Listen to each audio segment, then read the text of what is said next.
The Toronto Scepters hosted the Montreal Victoire in their first meeting of the season, and it was a big rivalry last year when Montreal, well, they couldn't come away with a win against Toronto. So the stage was set and the hard hitting started early. Oh, it did, and just exactly what you would expect with these two teams, that they're going to come in and they're going to battle, and this was a physical game from start to finish. We saw a lot of big hits, we saw some penalties, bodies were being thrown.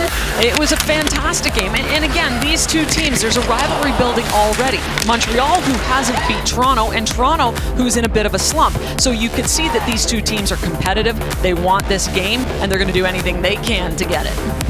And it was a big night in net as well, considering Reagan Kirk getting her first PWHL start, rolling off of her debut earlier in the week, taking over in the third period for Campbell. So Reagan Kirk gets a start, and she stood tall. Oh, she was fantastic. I thought she was excellent for this team. She kept them in it. She gave them an opportunity to win. She made big saves when she needed to make them. And oftentimes, she wasn't just making one. She was making 2 and 3 in a sequence, and absolutely fantastic battling, covering pucks. And you watch her and kicking pucks into the corner, her rebound control, 1 save, 2 save, 3 saves. And so she was good. She was exactly what this team needed, made 35 saves in the effort. Her team at times getting outshot badly.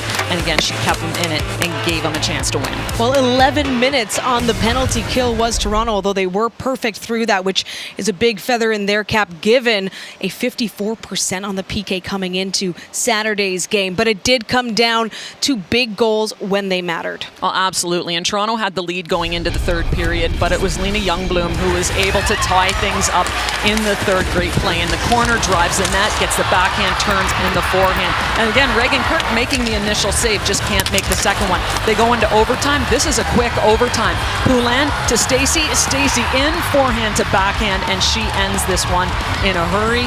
Montreal takes the 2 points. Toronto can only walk away with 1. And historic, because not only Montreal's first ever win over Toronto, but the first overtime defeat in the regular season for the Scepters. And this is how the final stats played out. Those shots on goal definitely going Montreal's way, along with the face-off wins, but those scoring opportunities were fair close as well.